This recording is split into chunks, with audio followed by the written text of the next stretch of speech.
conta de diversas deficiências existentes na prestação de serviços públicos básicos. E podemos constatar que são verdadeiras no nosso dia a dia. Entre todos os serviços básicos, o que mais preocupa é a educação, pois ela é o alicerce sobre o qual será construído o nosso futuro. Podemos ter uma visão de como a nossa sociedade estará daqui a 10 ou 20 anos verificando como a educação está sendo tratada hoje. Exemplos no mundo não faltam para nos espelharmos. Na Ásia, alguns países desprezaram a educação e chegaram a queimar os livros e eliminar os professores numa tentativa, talvez, de fazer uma sociedade sem elites. Ou seja, tentaram nivelar as pessoas pelo nível mais baixo possível. A única elite que restou foi a dos governantes. Os países que adotaram este pensamento sofreram por muito tempo tentando se livrar da limitação de apenas conseguirem plantar arroz de forma rudimentar só para o seu povo ter o que comer. Até hoje, não tem indústrias nem economias eficientes e a maioria dos seus habitantes vive como se ainda não houvessem saída da antiguidade. A China fez isso durante séculos e os outros pequenos países o fazem até hoje. Por outro lado, países que priorizaram a educação acima de tudo se transformaram em potências econômicas mundiais. Assim aconteceu com a Coreia do Sul e com o Japão. No Japão, após a Segunda Guerra Mundial, os maiores salários estavam destinados por lei aos professores. Em 30 ou 40 anos, ergueu-se da ruína completa ao topo da economia e da tecnologia. Também é o caso da China atual, depois que acordou do seu sono de provincianismo. Encerrou um ciclo econômico bastante longo de isolamento, baseado na atividade agrícola de subsistência, e entrou na economia de mercado mundial como um dos principais participantes. O salto que estes países deram aconteceu somente porque eles resolveram investir na educação dos seus povos de forma maciça. Porque se dispuseram a alocar recursos que tinham num momento para que gerassem resultados vários anos depois. Porque conseguiram enxergar que não basta apenas ensinar um trabalhador da enxada a ler um bilhete e escrever algumas frases, pois ele vai continuar sendo o mesmo trabalhador da enxada. Quase nada vai mudar na sua vida por isso. Nem na economia do país. Não estamos dizendo que é perda de tempo e de esforços alfabetizar estas pessoas. O que estamos querendo dizer é que isso é muito pouco. Quase nada. É preciso fazer muito mais. Inclusive quanto à estrutura já existente. Para que haja mudanças sociais significativas é necessário que se agregue mais qualidade à educação e que ela tenha um foco determinado. É preciso que haja um planejamento, abrangendo desde as séries iniciais até os cursos superiores, visando metas bem definidas para uma boa qualificação dos estudantes e para o desenvolvimento pleno das capacidades individuais, principalmente daqueles que possuem um alto potencial intelectual e de desenvolvimento. Estes talentos acabam sendo desperdiçados, pois o nosso sistema educacional é massificante e nivela os alunos por baixo, não lhes dando condições de desenvolverem plenamente suas potencialidades. Não podemos nos limitar a formar engenheiros, médicos, administradores, advogados e outros especialistas apenas com qualificação para terminarem seus cursos superiores e irem ganhar a vida no mercado de trabalho de forma individual. Nós precisamos formar doutores, mestres e PhD em todas as áreas. Precisamos mandar nossos melhores cérebros para estudarem onde estiverem se desenvolvendo tecnologias de ponta em todas as áreas e criar condições e incentivos para que eles voltem para cá depois de formados. Nós precisamos de cientistas atuando nos mais diversos campos e desenvolvendo tecnologia própria para não termos que comprá-la no exterior, pois ela é muito cara. O ideal é se transformar em fornecedor de tecnologia em vez de comprador. E nós temos potencial para isso. Basta olhar para as áreas onde houve investimento adequado de recursos para constatarmos os resultados, como novas tecnologias de prospecção de petróleo, desenvolvimento de energias renováveis, agropecuária, indústria aeronáutica e algumas outras. Não são tantas áreas quantas poderiam existir, mas as que receberam apoio e investimentos apresentaram bom retorno. A responsabilidade pela educação. Infelizmente, estamos testemunhando a incapacidade crescente da família em desempenhar seu papel como instrumento educativo. Embora esta seja sua principal função social, muitos pais e mães, por precisarem trabalhar, têm ficado longe dos filhos por tempo demais. Há famílias nas quais os pais acabam tendo contato efetivo com os filhos só nos finais de semana. Há outros pais, mesmo estando presentes, falta o preparo para lidar com os filhos no sentido de orientá-los e de estabelecer-lhes os limites que precisam. Talvez porque estes mesmos pais não tiveram a oportunidade de serem educados como deveriam. Há os casos de famílias compostas efetivamente pela mãe e alguns filhos, por haverem os pais se separado pelos mais variados motivos. Em algumas famílias, cada filho é de um pai diferente e todos eles são ausentes. Em tese, só isso não é motivo para que as crianças não recebam uma educação adequada, mas vai depender muito da capacidade de cada mãe. De qualquer forma, esta situação pode fazer com que as crianças cresçam sem a referência paterna. Enfim, os motivos para as famílias estarem falhando na educação dos filhos são vários e, por não estarem conseguindo cumprir seu papel educativo, encontramos tantas crianças e tantos jovens desajustados e com comportamentos inadequados para viver em sociedade. Mesmo que nem sempre se tenha consciência clara desta realidade, a sociedade sente seus efeitos e busca alternativas para suprir a carência que as famílias estão apresentando com relação à educação dos filhos. A questão se transformou num problema social sério e de grandes dimensões. Para tentar resolvê-lo ou amenizar seus efeitos, a sociedade tende a ver como a solução mais fácil, ou mais imediata, repassar às escolas as funções que as famílias estão deixando de desempenhar a contento. Na falta da família, ou do papel que ela deve cumprir na educação das crianças e dos jovens, geralmente se tenta repassar à escola esta responsabilidade. Porém, a escola é apenas uma parte do processo e tem poder de alcance bastante restrito, pois o aluno fica na escola apenas algumas horas durante o dia. E o resto do dia? E os finais de semana? E as férias? O processo educativo não se interrompe nunca. Mesmo que os pais não o desempenhem, as crianças e os jovens continuam assimilando e construindo seus valores o tempo todo. Na ausência da família, outros irão preencher o espaço vazio que se criou. Este é um processo muito perigoso, já que a personalidade ainda não formada dos jovens é um campo fértil no qual qualquer semente plantada poderá germinar, desenvolver-se e servir de base para os valores que o jovem adotará para si pelo resto de sua vida.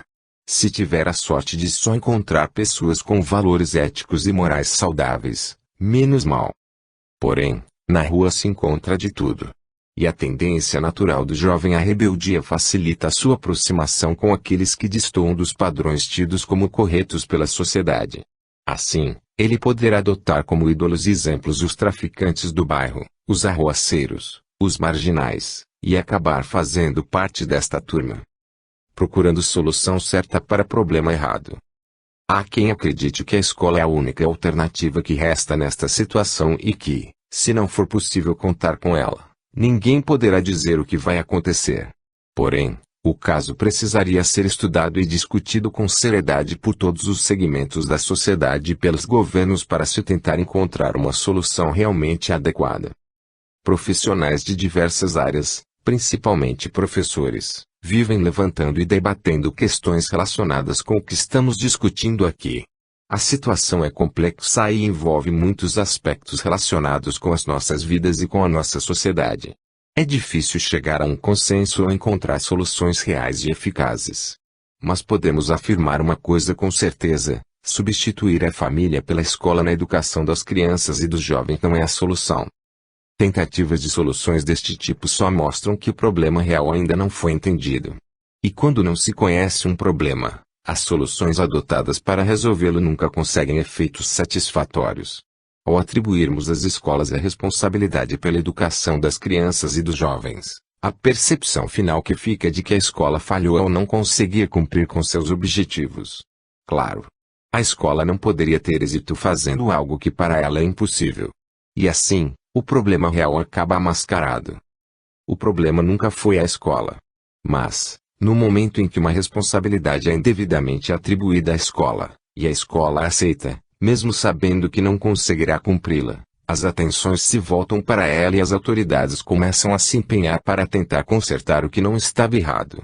Com isso, o foco do problema, que já estava distorcido da realidade, acaba se desviando mais ainda enquanto todos tentam encontrar as soluções certas para o problema errado. Enquanto o problema real, que é a desestruturação familiar, não for tratado como merece, não haverá solução possível. No máximo, poderá-se conseguir algum alívio e pequenos e frágeis avanços. Educação, ensino e adestramento. De modo geral, é tido como certo que a escola é capaz de passar valores consistentes aos seus alunos, principalmente os mais jovens, pois são perceptíveis as mudanças que ocorrem entre o início e o final de um ano letivo. Isso nos leva a pensar que eles conseguem assimilar plenamente o que lhes é passado pelos professores. Porém, precisamos avaliar a questão com algumas ressalvas, pois, quando os alunos voltam das férias, boa parte dos valores que lhes foram passados durante todo o ano anterior acaba se perdendo, sendo necessário retomar em cada início de ano tudo que já havia sido trabalhado com eles no ano anterior. Bem, é verdade que o processo de educação é assim mesmo, com avanços e retomadas. Mas é assim se nós levarmos em conta apenas os conteúdos, o que é ensinado, o que é conhecimento, pois estão sujeitos a esquecimento. Mas quando falamos em assimilação de valores, esta regra não é aplicável, pois quando alguém assimila algo, isso passa a fazer parte daquela pessoa de uma forma mais profunda do que meramente intelectual. E assim, não seria algo que a mente pudesse esquecer.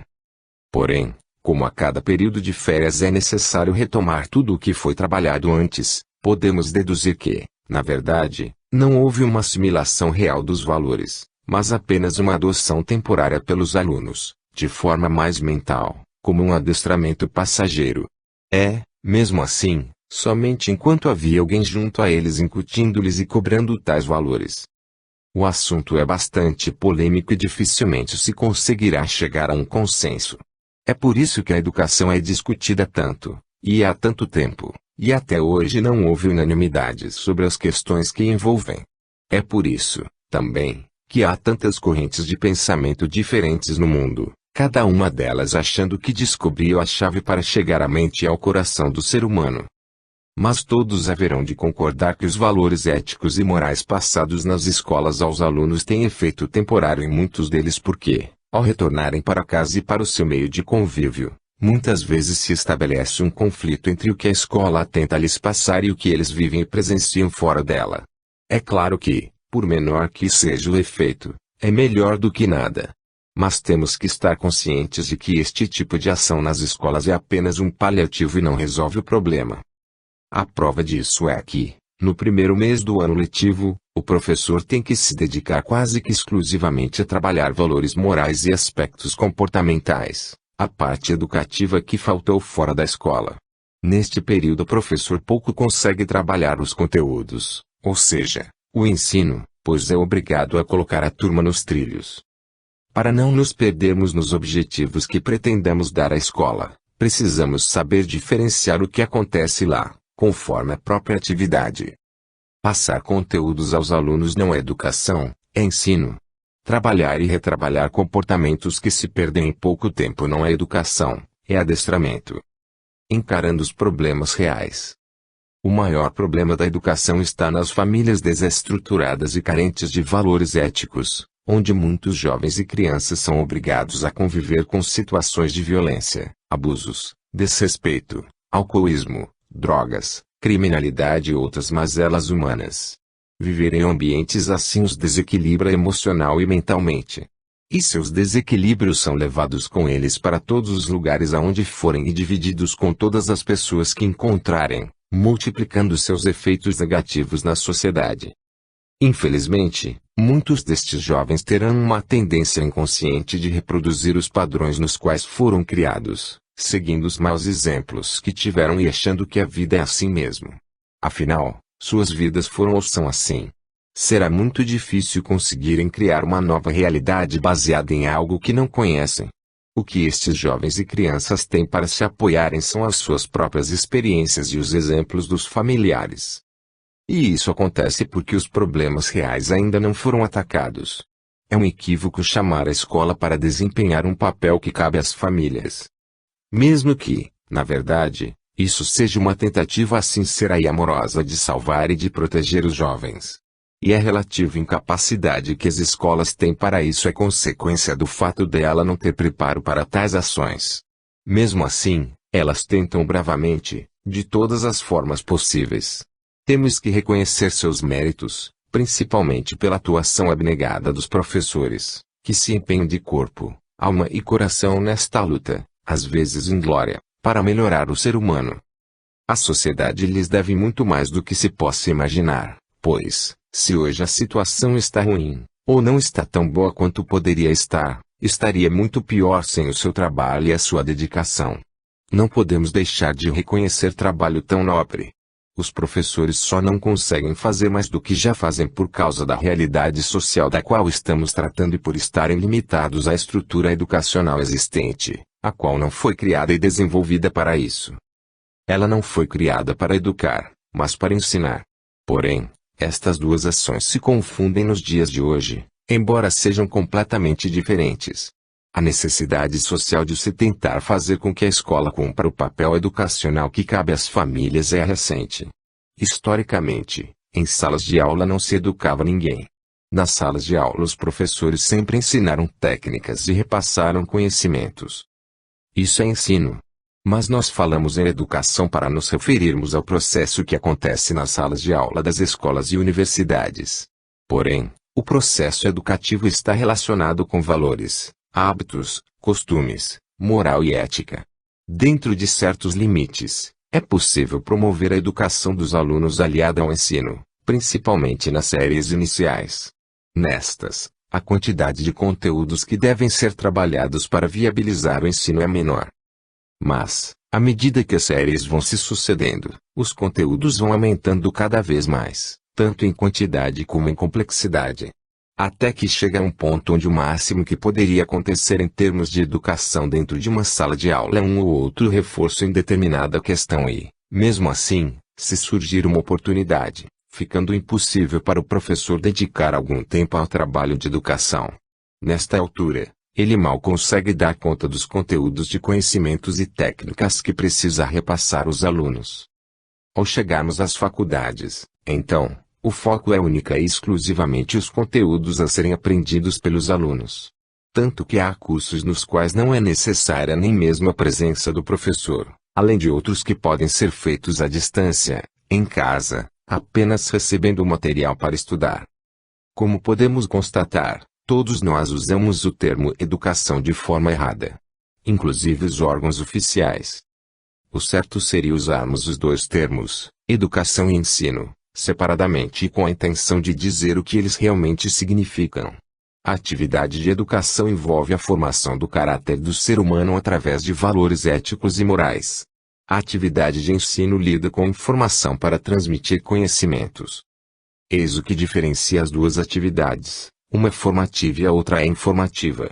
Estabelecidos estes parâmetros, poderemos entender melhor o que já foi dito antes, que as iniciativas visando a educação dos alunos nas escolas não passaram, todas elas, de tentativas. As escolas foram imaginadas, criadas e desenvolvidas como as conhecemos hoje desde épocas nas quais não havia necessidade de se complementar a educação que os alunos recebiam nas suas famílias. Houve um tempo no qual todos tinham certeza do que era o certo e o errado e os pais educavam seus filhos da mesma forma como haviam sido educados. Isso era o certo para sucessivas gerações até poucos anos atrás. E assim, as escolas foram criadas para dividir com as famílias os cuidados com os jovens, mas os papéis de cada uma estavam bem definidos. Às famílias cabia a educação e às escolas cabia o ensino, cumprindo um papel complementar que as famílias não tinham condições de assumir. Desta forma, as escolas foram estruturadas como estabelecimentos de ensino. Até hoje, tudo nelas está direcionado para esta atividade, da organização funcional ao prédio onde estão instaladas. Se fôssemos idealizar uma instituição com finalidade exclusivamente educativa, sem nos preocuparmos com o ensino, sua organização, sua forma e tudo mais seria completamente diferente das escolas que existem hoje, pois as necessidades seriam outras, assim como as atividades desenvolvidas. Por isso, a atividade educacional é uma tentativa dentro de uma estrutura que não a favorece por ter sido planejada para outro fim. Para a educação poder realmente existir dentro da escola seria preciso fazer diversas alterações, tanto físicas como curriculares, e rearranjar conteúdos e inserir neles pontes que pudessem ligar a atividade de ensino à de educação. A pedagogia do joelhaço. Até aqui, parece não haver muita discordância entre o que estamos expondo e o pensamento corrente. Mas, a partir de agora, as possibilidades de surgirem algumas polêmicas serão grandes. Há uma pergunta que gostaríamos de fazer a você, mas, antes, precisamos explicar o método que utilizaremos. O analista de Bagé é um personagem de Luiz Fernando Veríssimo no livro com este mesmo título. Foi ele quem criou a terapia do joelhaço, que consistia em, antes mesmo que o paciente começasse a falar, dar um joelhaço seus nos órgãos genitais e jogá-los sobre uns pelegos que havia no seu consultório no lugar do divã. Segundo ele mesmo explicava, isso era pro vivente deixar de frescura. Inspirados na terapia do analista de Bagé, criamos a pedagogia do joelhaço. Mas não se preocupe. Ela não é tão brutal como a do analista. Nossos joelhaços pedagógicos se limitam às ideias e têm a pretensão apenas de despertar o vivente no tranco. Bem, depois dessa explicação, gostaríamos de perguntar a você, de quem é uma boa parcela de responsabilidade pela situação que estamos discutindo? Quem mantém esta situação? Uma pergunta tão simples poderia gerar um debate intenso onde surgiriam respostas diferentes a todo momento. Seriam responsabilizados os governos de todos os níveis, as organizações de todos os tipos, a sociedade, as famílias, as empresas, enfim, todos que poderiam fazer alguma coisa para melhorar a educação. Neste conjunto acabariam incluídas todas as pessoas. E todos estariam sendo condenados por não darem atenção à educação dos nossos jovens da maneira que eles merecem. Porém, dificilmente seriam apontados diretamente aqueles que são os dos responsáveis mais diretos pelo estado no qual se encontra a educação hoje. É provável que alguém até pense, mas faltará coragem para apontar. Pois, colocando em prática a pedagogia do joelhaço, anunciamos que boa parte da responsabilidade pela situação atual da educação cabe aos próprios professores. Bem, vamos tentar explicar o porquê de uma afirmação tão polêmica e aparentemente tão injusta. Qual é a principal figura nos processos educativo e de ensino que acontecem nas escolas? Não é o professor. E quem determina o que acontece dentro da sala de aula? Também não é o professor. E quem é o único elemento que não pode faltar numa escola? De novo, não é o professor. Então, o professor é o centro de tudo no ensino e no que se pretende que seja a educação. O professor é a figura mais poderosa neste contexto, embora ele mesmo não tenha consciência disso. Ele não sabe o poder que tem para mudar o que quiser. E os professores são tantos. Em qualquer lugar que formos onde haja gente reunida, sempre encontraremos pelo menos um professor. Mesmo sendo assim, eles exercem tão pouco poder que têm.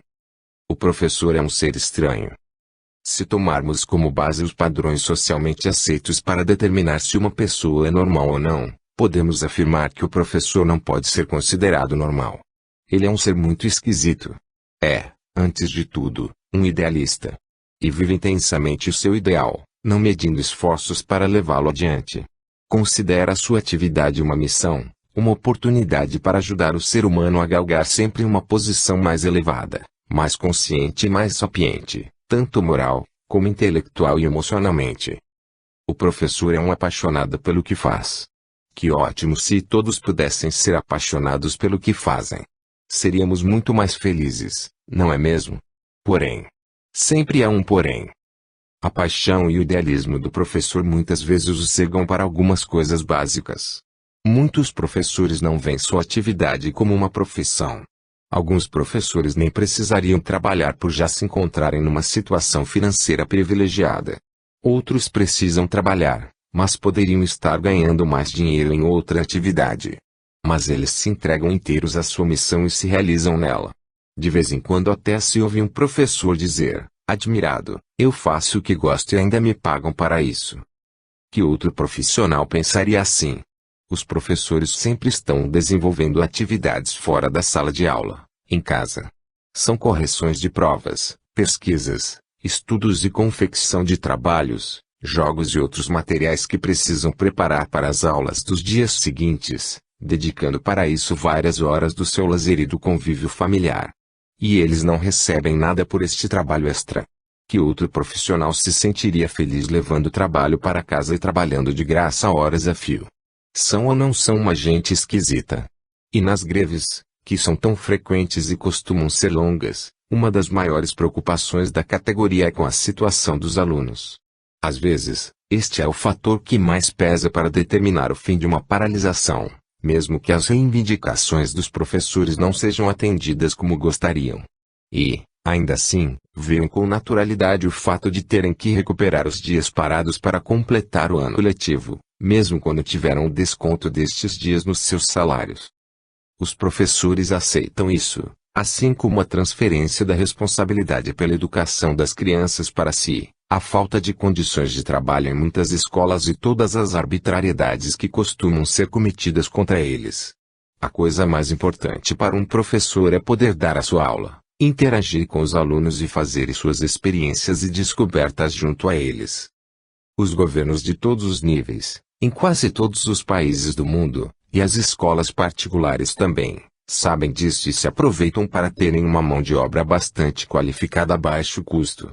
E os professores também sabem de tudo isso. Eles reclamam do descaso com a educação e esperneiam, menos do que deviam, é verdade, mas sempre acabam aceitando o que lhes é imposto para poderem realizar a sua missão. Bem, pelo menos é assim que as pessoas normais conseguem chegar à situação. Talvez os professores estejam num patamar acima de nós, que nos consideramos normais. Talvez até sejam seres iluminados colocados entre nós para nos indicar o que ainda não temos condições de perceber. Talvez eles estejam certos enfrentando suas adversidades com mais humanidade, com mais desprendimento, com mais desapego e com mais amor do que seria considerado normal pela maioria das pessoas. Talvez já tenham superado a fase materialista na qual a maioria das pessoas ainda se encontra e tenham conseguido se satisfazer e se realizar através de coisas mais sublimes. Talvez estejam mostrando ao mundo a melhor forma de se relacionar com ele. O fato de a grande maioria dos professores ser formada por mulheres talvez influencie este comportamento mais humano, intuitivo e protetor. Tantos talvez se justificam porque, como acontece com tudo que relaciona com educação, é difícil se ter convicções sobre o assunto. Idealismo x profissionalismo. Por ainda não terem conseguido atingir o elevado nível de desprendimento dos professores, fica difícil aos demais entenderem seu comportamento. Conforme a limitada capacidade de percepção que as pessoas comuns têm sobre esta questão, vemos que a maioria dos problemas enfrentados pelos professores e pela educação são criados ou não são evitados por eles mesmos. Tudo começa na atitude do professor ao confundir sua atividade profissional com suas metas pessoais. Em nome dos seus ideais, o professor aceita se sacrificar, submete-se a situações precárias no trabalho, permite-se expor a riscos de saúde e até de violências físicas e acolhe as mazelas dos seus alunos e das famílias deles. Por se sentir responsável por aqueles jovens que chegam até ele, aceita ou se submete a responsabilidades que sabe não ter condições de cumprir. Acha-se na obrigação de fazer o que puder. Chega até a atuar como psicólogo ou assistente social, tanto com seus alunos como com suas famílias. Não raro, chama os familiares dos seus alunos para orientá-los sobre como agir e como conhecer as necessidades dos próprios filhos, tentando estender o processo educativo aos responsáveis pelo aluno. E faz tudo isso de bom grado e com satisfação, em nome dos seus ideais, na maioria das vezes recebendo um salário incapaz de lhe proporcionar uma vida pelo menos digna. Mesmo assim, ele ainda é feliz, principalmente nos seus primeiros anos de magistério, pois vai levando adiante o que considera a sua missão. Porém, missão é para missionário, para sacerdote, não para professor. Há argumentos contrários com relação a isso. A força que nos move a agir são os nossos ideais. Sem eles, nós não passaríamos de zumbis, apenas passando pela vida sem realizar nada. Sem uma motivação a nos impulsionar, seríamos nada. Porém, é necessário encontrar um meio termo em tudo. Sempre que um lado da questão é privilegiado, o outro é negligenciado. O professor precisa aprender, pois professor também aprende, que ele é um profissional da área da educação. Ele tem que fazer valer esta sua condição, principalmente perante as autoridades, a comunidade escolar e, também, diante de seus colegas. Exercendo seu profissionalismo, o professor não deve aceitar os frequentes desmandos que acontecem, nem pode se sujeitar a trabalhar em condições impróprias. Precisa se impor sempre que tentarem lhe suprimir direitos legítimos, atribuir-lhe responsabilidades que não poderiam ser suas ou forçá-lo a situações que não condizem com a sua condição profissional. Enfim, o professor deve estar consciente de que, além de ser um idealista e até mesmo dedicar sua vida à educação, ele também é um profissional que executa um trabalho bem definido e recebe uma remuneração por ele. Para executar seu trabalho, o professor foi contratado sob determinadas condições que precisam ser respeitadas por ele e por quem o contratou. Isso não quer dizer que o professor deva se transformar num técnico. Nem que quisesse, não conseguiria se separar da sua parte humanista, que é a característica mais forte do professor. Porém, o meio-termo entre técnica e humanidade precisa ser encontrado. Se houver uma tendência para um lado, o outro acabará prejudicado. Por mais contraditório que possa parecer, a atitude excessivamente humanista do professor causa muito mais prejuízos do que benefícios à educação. Uma mudança de atitude dos professores com relação a isso não será algo simples, pois conceitos profundamente enraizados precisariam ser modificados. Há razões históricas que levam os professores a verem o magistério da forma como hoje o estão encarando. Tudo começou na antiguidade, quando aqueles que construíram ou adquiriram conhecimentos acima da média não queriam que seu saber morresse junto com eles e tentavam passá-lo aos outros. Faziam isso em praça pública, para todos que quisessem participar. Com o tempo, a atividade de ensino foi se estruturando e foram criados os colégios, quase todos dirigidos e operados por religiosos. Os séculos se passaram, os estabelecimentos se modernizaram, mas a atividade de ensinar continuou vinculada ao princípio da caridade. Eram padres, freiras, missionários e outros que dedicavam suas vidas ao nobre objetivo de instruir o povo e tirar as pessoas da ignorância. Até há algumas décadas atrás, as mulheres ainda eram obrigadas a viver nos seus lares na dependência dos maridos ou dos pais até que casassem. A sociedade não admitia que elas também trabalhassem e tivessem uma vida independente. Mas elas podiam participar de ações sociais. Isso até dava algum status aos seus familiares. E a atividade social preferida pelas mulheres desta época era o magistério. As então professoras se dedicavam ao ensino da mesma forma que os religiosos e também o enxergavam da mesma maneira, como uma atividade social, de caridade, de doação de si mesmo. Nem se cogitava pagamento de salários. Poderia até ser encarado como uma ofensa querer se pagar em dinheiro para alguém ter a oportunidade de realizar tarefa tão nobre e gratificante. Com o tempo, a atividade foi tomando ares de profissão e se estruturando, mas a ideia de caridade e de doação ainda permanece impregnada nos professores até hoje, principalmente entre os mais antigos, fazendo com que encarem o magistério de uma maneira distorcida, conforme estamos discutindo. Problemas escondidos. Há escolas cujas salas de aula não são adequadas para a atividade letiva. Umas são pequenas demais, em outras a construção está se deteriorando, em outras falta material pedagógico e até mesmo cadeiras para os alunos se sentarem, além de vários outros problemas.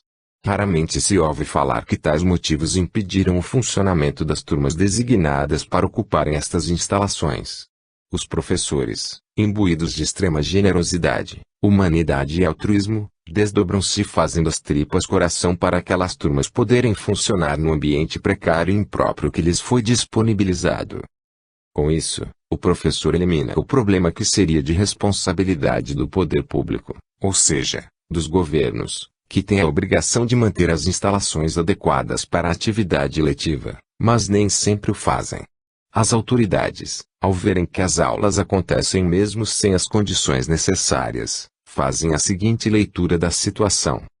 Se as aulas estão acontecendo, então os problemas não são tão sérios assim e podem esperar mais alguns meses, ou anos, e os recursos poderão ser aplicados em outras áreas com mais visibilidade pública. E assim, os problemas acabam se tornando crônicos e se perpetuando, Graças ao grande esforço dos dedicados professores para atender às necessidades dos alunos da maneira que lhes for possível. Se, ao contrário, os professores se negassem a trabalhar em ambientes impróprios e isso fosse divulgado na mídia, todos os problemas seriam resolvidos em tempo recorde pelos governos e o atendimento às necessidades escolares passaria a ser muito melhor a partir de então.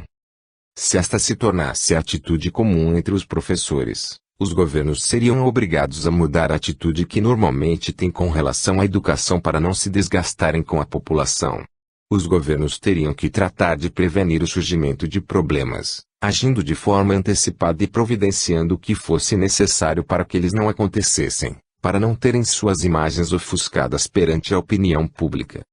Outra situação bastante comum é a submissão de grande parte dos professores quando se encontram frente a uma autoridade, como um secretário de educação ou, até mesmo, a direção da sua escola. Eles esquecem que, como funcionários públicos, não podem ser punidos pela simples vontade de alguém que se sentiu contrariado por eles. E assim, acabam acatando verdadeiros absurdos que algum doido de plantão, ora investido de um cargo que lhe dá autoridade, estiver lhes determinando.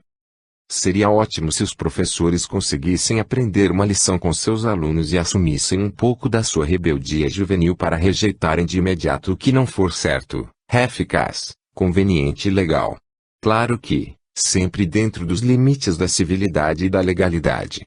Tal atitude evitaria que ocorressem muitos dos problemas enfrentados hoje pelos professores, os quais minam sua autoestima, seu ânimo, sua disposição para o trabalho e até mesmo a sua saúde. O lado político na administração da educação. E agora, lá vai mais um joelhaço. É comum uma direção de escola ser chamada na Secretaria de Educação a qual está vinculada para dar explicações sobre alguma reclamação de um pai ou uma mãe, relacionada com algum acontecimento no qual o filho esteve envolvido. Até aí, nada demais. E até um procedimento necessário para se apurar o que tem acontecido. Porém, ao chegar na secretaria, geralmente a direção da escola é recebida como culpada por antecipação por alguém que não tem a menor ideia do que aconteceu e nem teve o trabalho de averiguar. Chega como ré e, antes mesmo de se defender, todo réu tem este direito, já vai recebendo reprimendas, algumas vezes de forma grosseira e agressiva. Fica até a impressão de que o servidor da Secretaria de Educação estava incomodado por ter que resolver um problema criado para ele pela escola. Na verdade, por trás de reações como esta há o medo de que o caso avance e chegue a instâncias superiores, que inevitavelmente cobrarão culpas e providências. Assim, antes mesmo de se procurar saber o que aconteceu, quem teria razão e como se poderia resolver de fato a questão, a intenção maior é encerrar o caso o mais rápido possível e abafá-lo ao máximo para que não tenha repercussões e todos possam continuar em paz. É a face política se mostrando quando se esconde ou se maquia uma situação indesejável para que ninguém venha cobrar responsabilidades. Quando se finge que está tudo bem quando não está. Quando se cria e se documenta uma realidade que não existe, apenas para mostrar como fachada é algo mais bonito do que realmente é. A lógica recomenda que a melhor maneira de se lidar com problemas é resolvê-los de uma vez por todas. Porém, as pessoas que estão atendendo às ocorrências deste tipo foram colocadas num cargo, com suas respectivas responsabilidades, por alguém que espera que tudo funcione perfeitamente e que ninguém o incomode. Este último também se encontra na mesma situação. E o superior a ele também, numa corrente que só termina na autoridade máxima, o prefeito, o governador ou o presidente. Em todos os níveis pode haver políticos respondendo por determinada função e eles esperam contar com o seu voto nas próximas eleições. E para recebê-lo, não podem ter ocorrências que possam ser usadas contra eles ou lhes criar dificuldades. Uma das regras que adotam para conseguirem isso é, quanto menor for o conhecimento público dos problemas, melhor será para a imagem dos responsáveis. E assim, mascaram, escondem e negam deficiências para não terem que responder por elas aos seus superiores. Claro, não são todos que agem assim. Aqueles que ainda não sabem como a política funciona procuram fazer as coisas da forma correta. Até que acabam enfrentando problemas por causa disso e passam a se proteger agindo como os demais. Soluções problemáticas. Lá vai outro joelhaço. As escolas públicas têm um orçamento restrito para o fornecimento de material pedagógico para as aulas. Algumas, nem isso têm. Assim, é comum que elas passem por dificuldades para instrumentar os professores com o material que eles e os alunos precisam. Ao enfrentarem carências deste tipo, os professores se sentem mal por não terem condições de exercer seu trabalho da forma como deveriam e gostariam. É penoso para os professores ver seus alunos apresentarem rendimento abaixo do que poderiam desenvolver caso os recursos necessários tivessem sido providenciados. Então, o que os professores fazem? Eles se desdobram, procuram alternativas criativas, passam a trabalhar com material reaproveitado ou reciclado. Alguns até compram material com seu próprio dinheiro para fornecer aos seus alunos. Eles agem assim crendo que estão apenas tentando fazer o que lhes cabe, apesar das carências que o sistema educacional apresenta. Não há dúvida de que os professores são admiráveis quanto à iniciativa e à criatividade que apresentam. Estão sempre lhes entregando limões, com os quais fazem limonadas e conseguem contornar a maioria dos problemas. Com sua abnegação, seu altruísmo e sua criatividade, os professores vão levando seus alunos adiante no processo educativo. Porém, contornar os problemas sem resolvê-los é o máximo que os professores conseguem fazer. Devemos reconhecer o mérito dos professores ao criarem alternativas para poderem trabalhar sem terem as condições ideais para isso. Muitos professores trabalham de forma heroica. Conseguem tirar leite de pedra graças à sua dedicação. Mas precisamos considerar que é preciso encontrar o meio-termo para tudo. Tanto empenho também tem seus efeitos colaterais. Não só com relação ao material de trabalho, mas com tudo o que estamos discutindo aqui. Quando um professor consegue contornar os problemas graças ao seu esforço pessoal, ele acaba escondendo estes problemas. Então, escondidos, os problemas não são vistos por ninguém. Se ninguém os vê, na prática eles não existem para quem tem a obrigação de resolvê-los. E assim, os problemas irão se perpetuar sem solução, escondidos de todos, prejudicando a qualidade do processo educacional e exigindo que os professores se esforcem e se sobrecarreguem repetidamente a cada ano letivo para driblá-los. Ao conseguir contornar os problemas que encontra, o professor os supera de forma individual e momentânea e graças apenas aos esforços pessoais que empreende. Mas o conjunto, a estrutura educacional, continuará prejudicado e gerando os mesmos contratempos para todo o sistema. Ao agir desta forma, além de prejudicar o sistema educacional como um todo, o professor ainda pode acabar prejudicando seus próprios colegas e sua classe. Mesmo que todos os professores tenham a mesma vontade de desempenhar suas funções a contento, apesar de não receberem as condições ideais para isso, uns conseguirão contornar os problemas e outros não. A consequência prática e visível disso é terrível para os próprios professores. Aqueles que não conseguirem se sair bem enfrentando as dificuldades que lhes são impostas para o exercício da sua atividade, imediatamente serão taxados de incompetentes pela comunidade e pelas autoridades. Neste aspecto, o ser humano pode ser bastante cruel, principalmente se houver algum interesse pessoal envolvido. O senso comum que se cria é que se uns podem superar dificuldades, todos deveriam poder. E aqueles que não conseguem superá-las são julgados pelas autoridades e pela comunidade e recebem como sentença que são preguiçosos, estão com má vontade, não se importam com seus alunos. Não são poupados, nem mesmo, por não darem aos alunos o carinho, o amor e a atenção que estes deixam de receber em casa.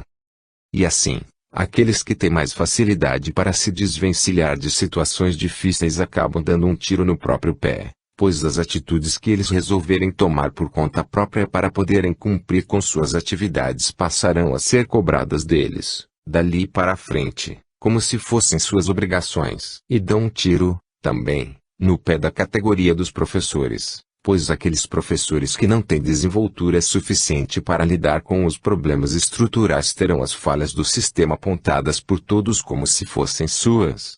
Como as coisas negativas marcam mais a opinião pública do que as positivas, o conceito falho será generalizado para todos os professores, inclusive para os que se saíram bem e conseguiram construir o lado positivo da questão. Educação inclusiva, isso é tratado com seriedade. Exemplos claros de como o professor pode criar sérios problemas tentando resolvê-los são os casos de escolas ou governos que se gabam em trabalhar com educação inclusiva, onde crianças com necessidades especiais convivem com as demais. Como propaganda, é ótimo. Porém, na prática, na maioria das vezes, as condições físicas, materiais e humanas necessárias para a escola receber tais crianças não foram providenciadas. Como rampas de acesso para a cadeira de rodas, por exemplo. Para muitos governos e secretarias de educação, isso é apenas um detalhe. O que importa para eles é colocar estas crianças dentro de uma escola, seja da forma que for. Se o ambiente é adequado para recebê-las ou não, se há ou não pessoas qualificadas na escola para suprir suas necessidades, não é o que importa. O importante é satisfazer a comunidade e a família para que não haja alguém reclamando publicamente. E, se possível, poder tirar uma foto. E, com a foto, espalhar a notícia de que aquele governo se preocupa com as crianças com necessidades especiais. O mais impressionante nestes casos é que o próprio pessoal das escolas dá as condições para que isso aconteça. Se o ambiente é inadequado ou o quadro de pessoal não é capacitado ou insuficiente, os professores sempre tentarão dar um jeito na situação. Assim, os governos ficam bastante à vontade para largarem estas crianças dentro de escolas que não têm condições de recebê-las. Afinal, os governantes não precisam se preocupar, pois sabem que os professores assumirão para si os problemas que não são deles e que não foram criados por eles. Não seria difícil imaginar os professores e funcionários de uma escola, carregados do mais alto humanitarismo e sensibilizados com uma situação penosa, disporem-se a carregar uma cadeira de rodas, com a criança, pelas escadas da escola para que ela pudesse frequentar as aulas que precisa. Por mais absurdo que possa parecer, isso não é apenas imaginação. Realmente aconteceu numa escola em Porto Alegre. Uma criança cadeirante foi matriculada e somente após o início do ano letivo foi começada uma obra para adequar a entrada da escola a cadeiras de roda. Que beleza! Que maravilha! Geralmente, é assim que os problemas são resolvidos pelos abnegados professores. Mas o que aconteceria se, um dia, estes professores, a cadeira de rodas e a criança despencassem escada abaixo? Eles seriam os primeiros a serem crucificados pela comunidade, pelas autoridades e até mesmo pela própria escola por causa da irresponsabilidade que vinham cometendo ao colocar em risco a vida de uma criança inocente. E seriam condenados com toda razão. Infelizmente, não temos como vislumbrar uma solução para tais desvios de comportamento dos professores. Prova disso é analisar a forma como muitos professores se referem aos seus alunos com necessidades especiais. Eles os tratam com termos como anjinhos, bênçãos de Deus e outros deste tipo. Ora, estas crianças podem ser tudo isso, ou qualquer outra coisa, para suas famílias. Para uma escola e para um professor elas só podem ser alunos. Os professores não podem assumir uma posição maternal, pois ela é incompatível com sua função pedagógica. Só assim a escola e os professores terão condições de exigir soluções das autoridades para proporcionar o bem-estar e as condições de aprendizagem que estes alunos especiais precisam. Projeto educacional, sentimentos ou razão? Qualquer professor pode testemunhar que os problemas que estamos relatando realmente acontecem. Onde poderia estar a saída? Os professores não podem simplesmente abandonar a situação problemática, fingir que não tem nada a ver com ela e deixar que tome um rumo qualquer. Eles têm responsabilidades consigo mesmos, com os alunos e com a comunidade. Como poderiam ser resolvidas estas questões? Bem, apontar problemas é a coisa mais fácil que existe. É o que estamos fazendo aqui. Porém, apontar soluções é algo muito mais complicado. Mas podemos buscar sinais que nos mostrem os caminhos que precisaremos percorrer para achar algumas soluções. Em primeiro lugar, o professor deve começar a mudar a forma como encara sua atividade. O magistério, por tudo o que envolve, é uma das mais nobres atividades humanas. Lida com a mente e com a personalidade das pessoas e tem o poder de mudar vidas, sendo uma fonte inesgotável de aprendizado e de experiências para o professor. E é justamente aí que o professor acaba se perdendo. O professor se envolve afetiva e emocionalmente com a sua atividade e, ao se envolver desta forma, É com seus sentimentos que ele trata as questões que deveriam ser tratadas com a razão. Como cada um tem sua própria carga sentimental e emocional, será muito difícil os professores chegarem a um consenso quando for preciso discutir qualquer questão. E assim será enquanto o professor não se encarar como um profissional da educação antes de se ver como um missionário. Nada impede que alguém faça do magistério a razão da sua existência, o sentido da sua vida ou a fonte das suas realizações pessoais. Isso pode ser bastante estimulante e saudável para o desempenho do professor, desde que ele consiga distinguir o que é projeto pessoal e o que é atividade profissional. Enquanto isso não acontecer, o professor ficará enredado nos seus sentimentos e perspectivas pessoais. Somente quando conseguir se enxergar como um profissional da educação, antes de um missionário, poderá manter seu foco na construção de um projeto educacional voltado para a melhoria da sociedade como um todo. A sociedade acaba se melhorando através do trabalho do melhora de cada um dos seus indivíduos. As escolas têm um papel muito importante neste processo. Isso acontece em parte hoje, mas de forma descoordenada e depende muito mais do entendimento, do esforço pessoal e da capacidade de cada professor do que de políticas educacionais, as quais nem sempre existem ou são ocas de conteúdo.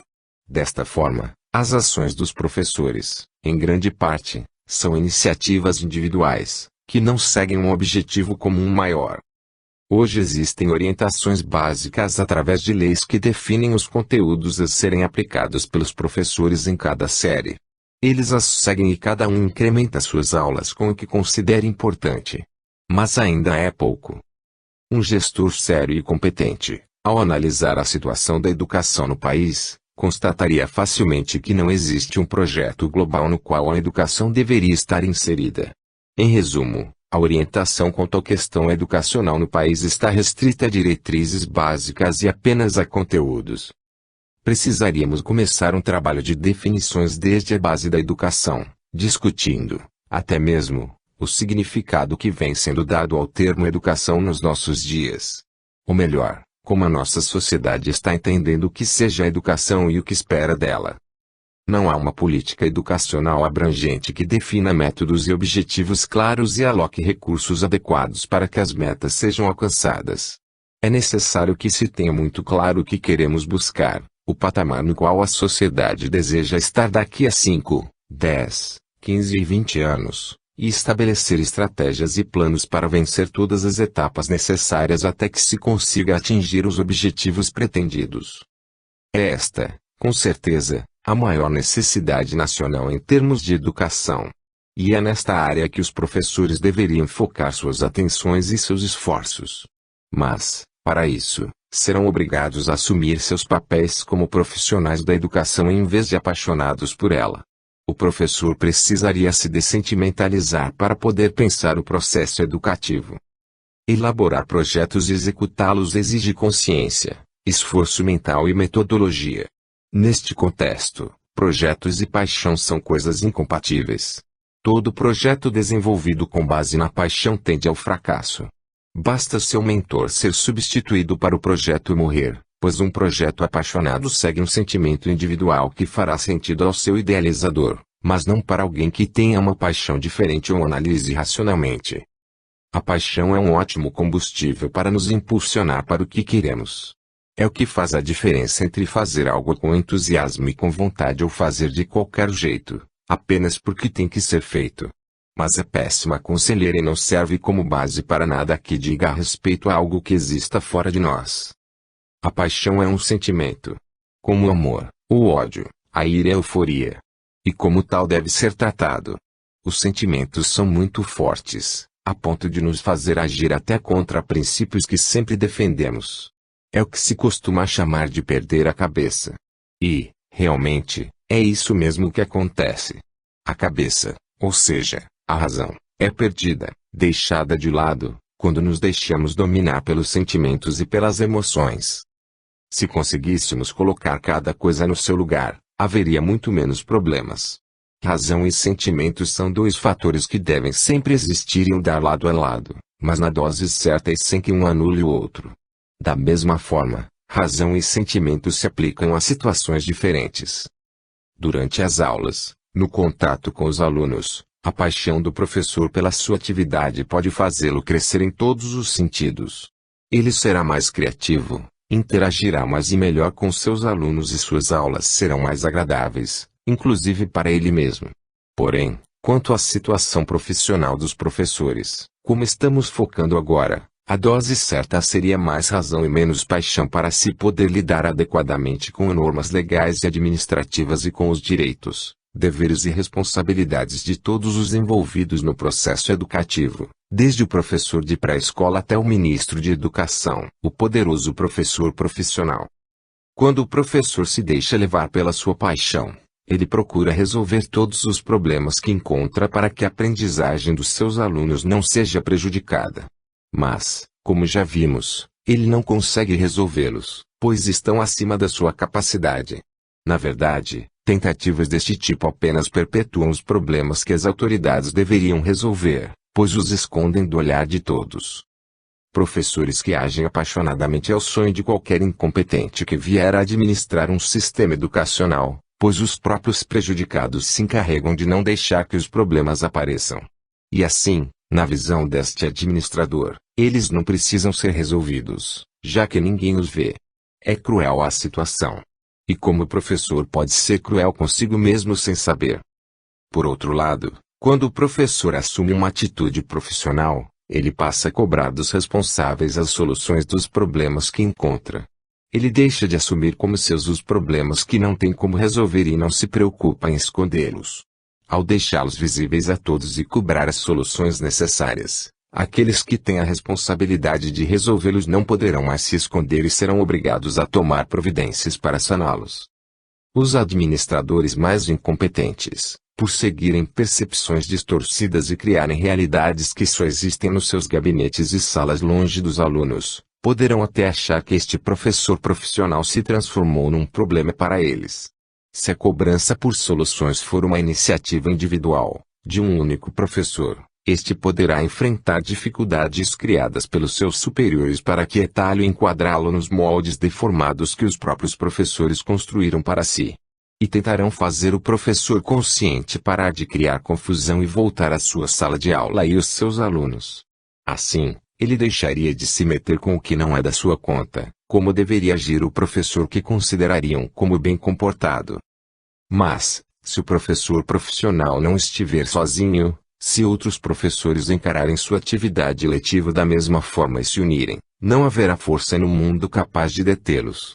Ao deixarem de guardar segredos sobre as carências, as dificuldades e os problemas que enfrentam para levarem a educação e o ensino aos seus alunos, a eles se juntará a comunidade a qual a escola serve. E então, estará criada a mais poderosa frente de batalha para as reivindicações de melhorias do sistema educacional. E, também, a mais temida pelos ocupantes de cargos políticos, que só se fortalecem com a fraqueza dos outros. Escola e comunidade, unidas, têm o poder de transformar possibilidades aparentemente distantes em realidade concreta. Mas o professor precisa tomar alguns cuidados nesta associação.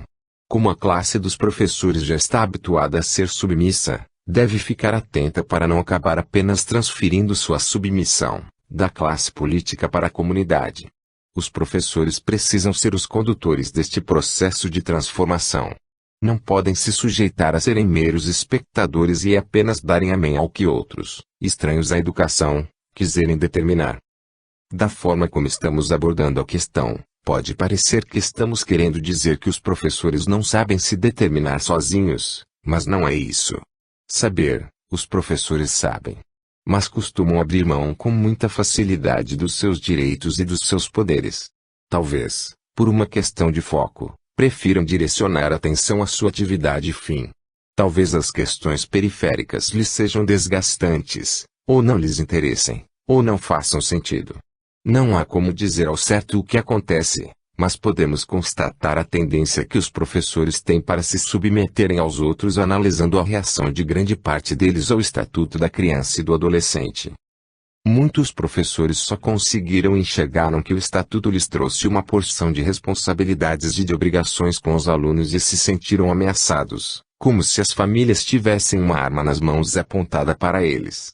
Se eles tivessem parado e examinado o estatuto com calma, baseados na razão e se libertando da costumeira tendência à submissão, teriam visto que, em vez de uma ameaça, ele é um grande aliado na tarefa de educar. Teriam descoberto que aquilo que o estatuto exige do professor é pouco mais do que ele já vem fazendo a vida inteira por vontade própria.